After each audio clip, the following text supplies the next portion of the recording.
This video tutorial I will explain how to change the default port number in Spring Boot programmatically.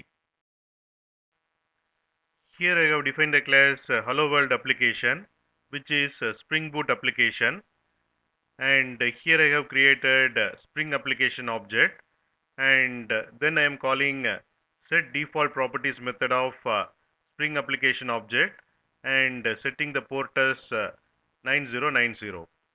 Default port is 8080. I am changing to 9090. Then I am starting the application.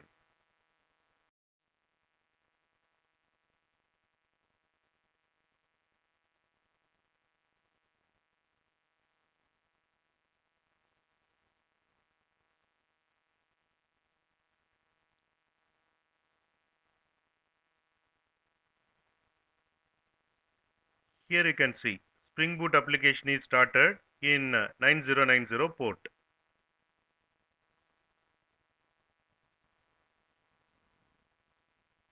Here we got the output.